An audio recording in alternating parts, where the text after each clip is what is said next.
జై శ్రీరామ్. నమో కనకదుర్గ. శ్రీమాత్రే నమః. శ్రీ గురుభ్యో నమః.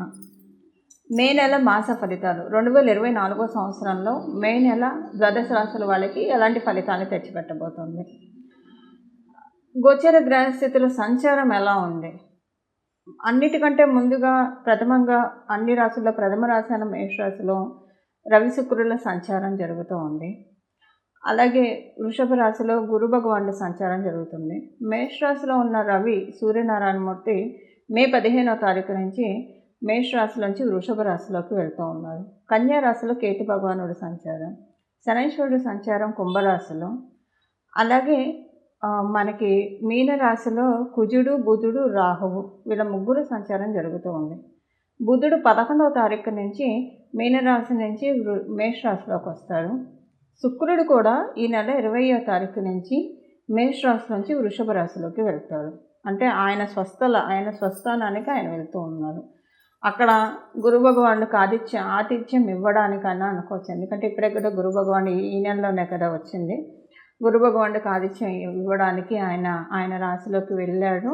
ఇది ఒక మంచి శుభ పరిణామము. అక్కడ సూర్యనారాయణమూర్తి కూడా ఈ మాసం మధ్యలో రావడము, 20వ తారీఖు నుంచి శుక్రుడు కలవడము, ఇదంతా చాలా మంచి శుభ పరిణామాలకి అంటే ఇది శుభగ్రహ స్థితి అని చెప్పాలి. ఈ శుభగ్రహ స్థితి ద్వాదశ రాశి వాళ్ళకి ఎలాంటి ఫలితం ఇస్తుంది ఈ విషయం మనం చూద్దాము. అయితే ఈ విషయం చూడటానికి ముందుగా ఇక్కడ ఒక విషయం మనం తెలుసుకోవాలి. ఆ విషయం ఏంటంటే రవి గురు శుక్రులు వీళ్ళ ముగ్గురు కలిసి కాలపురుషుడు కుండలిలోంచి 2వ స్థానమైన వృషభ రాశిలో సంచారం. ఇప్పుడు శుక్రుడి రాశి అయిన తులారాశిలో సూర్యనారాయణమూర్తి నీచ పొందుతాడు. అలాగే గురు భగవానుడి యొక్క రాశి అయిన మీనరాశిలో శుక్ర భగవానుడు వృత్తి పొందుతాడు.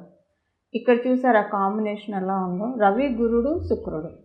గురు భగవానుడి రాశిలోనేమో శుక్ర భగవానుడు ఉచ్చ పొందుతాడు.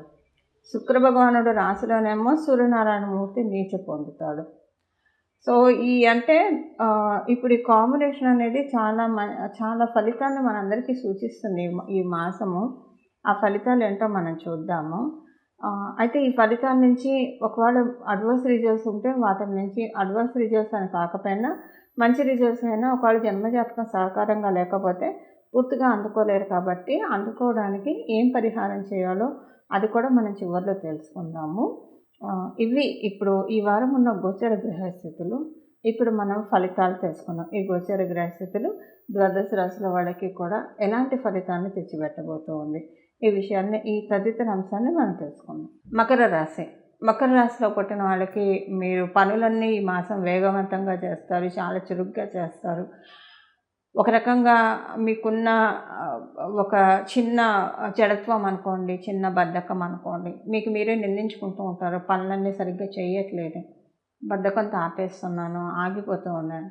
ఈ మాసం విచిత్రంగా మీకు తెలియకుండానే మీరు అనుకున్న పనులన్నీ చేయగలుగుతారు. జడత్వం నుంచి బయటపడతారు. బద్ధకం అని భావించే పనులన్నీ కూడా మీకు చక్కగా ఈ మాసం అవుతుంది. సంతాన రీత్యా చాలా అనుకూలమైన సమయం, సంతాన రీత్యా చాలా శుభ సమయం.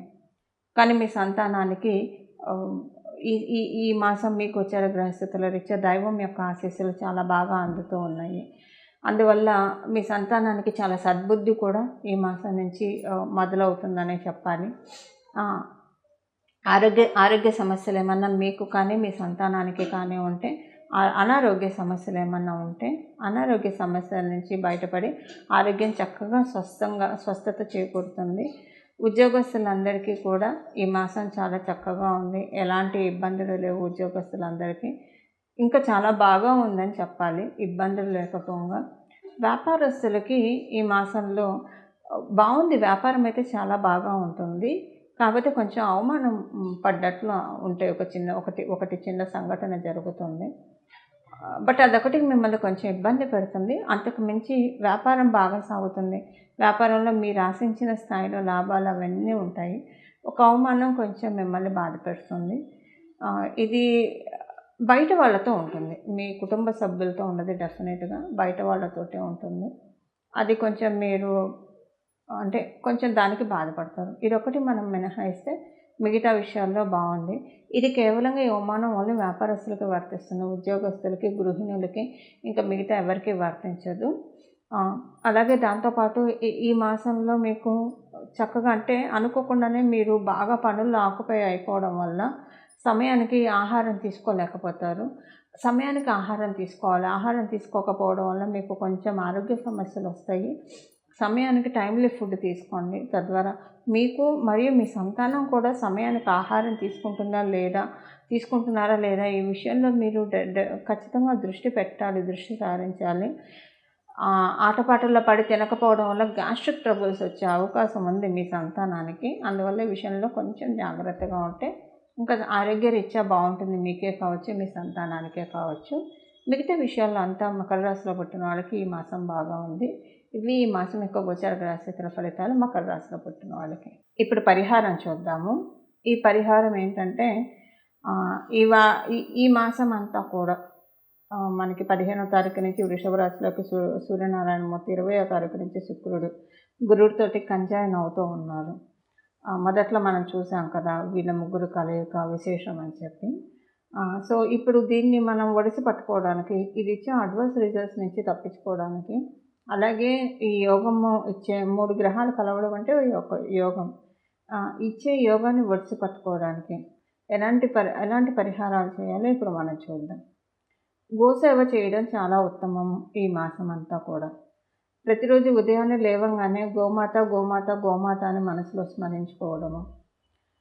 అలాగే మీరు స్నానం చేసిన తర్వాత గోశాలలకు వెళ్ళి గోవుకి ఏదో ఒకటి తినిపించడం. మీ ఇంటి దగ్గర గోవులు వచ్చాయి అంటే ఇది ద్వాదశ రాశుల వాళ్ళకి వర్తిస్తుంది. గోవులు వచ్చాయంటే వాటికి ఏదో ఒక ఆహారం పెడితే చాలా మంచిది. ఈ వారం మీరు పెట్టే ఆహారము సాక్షాత్తు గోవుల ద్వారా దేవతలు తీసుకుంటారని చెప్పి అర్థము. ఏదైనా హోమాలు చేయించుకుంటే చాలా మంచిది ఈ వారము. ఈ మాసము ఏదైనా ఒక హోమం చేయించుకుంటే మంచిది. అలాగే ఈ మాసంలో పితృ కార్యక్రమాలు చేయించుకుంటే సూర్యనారాయణమూర్తి పితృకారకుడు. ఈ మాసంలో పితృ కార్యక్రమాలు చేస్తే చాలా మంచిది. పితృదేవతలు ఆశీస్సులు చక్కగా అందే శుభ సమయంలో మనందరం ఉన్నాము. అందువల్ల పితృ కార్యక్రమాలు చక్కగా మీరు చేయించినా సరే, లేదా మీ తరఫున ఎవరైనా చేయిస్తానన్నా వాళ్ళతోటైనా సరే మీరు చేయించుకుంటే కనుక చాలా అంటే చాలా చక్కటి శుభ ఫలితాలు వస్తాయి. కాలపురుషుడు కుండలిలో ద్వితీయ స్థానం అంటే ధనస్థానంలో శుక్ర భగవానుడు రాష్ట్రాధిపతి ఉన్నాడు. అలాగే డబ్బులనిచ్చే దాత గురు భగవానుడు ఉన్నాడు. అంటే అదృష్టం లక్ అంటారు కదా, లక్కనిచ్చే దాత గురు భగవానుడు ఉన్నాడు. ఐశ్వర్యాన్ని కూడా సూర్యనారాయణమూర్తి ప్రసాదిస్తాడు. సత్రాజిత్తుకి ఎలాగైతే సమంతకు మనని ప్రసాదించాడో అలా ఆయన మనం ఎలా ఆరాధిస్తే అలా మనకి ఫలితాలు ఇస్తారు. అలాంటి సూర్యనారాయణమూర్తి కూడా వృషభ రాశిలో ఉండడం వల్ల పితృ కార్యక్రమాలు విరివిగా చేయాలి. మీరు చేయలేకపోయినా మీకు తెలిసిన వాళ్ళు చేయిస్తుంటే చేయించండి. అలాగే గోసేవ చేయండి. గోమాతకి ఏదైనా పెట్టడానికి ప్రయత్నించండి. గోమాత గోమాత గోమాత అనే రోజు లేవగానే ఉదయం 3 సార్లు అనుకోండి. అలాగే దాంతోపాటు ఈ మాసం అంతా కూడా శ్రీ సూక్తం వినండి. రోజు కనీసం ఇంట్లో 3 సార్లు. మీరు యూట్యూబ్లో వింటారా, ఎలాగైనా సరే ఒక 3 సార్లు శ్రీ సూక్తం వినడానికి ప్రయత్నించండి. ఇవన్నీ కూడా ద్వాదశ రాశుల వాళ్ళకి లక్ష్మీ కటాక్షాన్ని తెచ్చిపెట్టే పరిహారాలు. ఇప్పుడు నేను చెప్పినవన్నీ కూడా అన్నీ చేయడానికి ప్రయత్నించండి, లేదా కనీసం వీటిలో ఏదో ఒకటన్నా చేయడానికి ప్రయత్నించండి. తద్వారా చక్కగా లక్ష్మీ అమ్మవారి ఆశీస్సులు, శ్రీలక్ష్మీ అమ్మవారి కటాక్షం అందుకోండి. మంగళం. నమో భగవతే వాసుదేవాయ.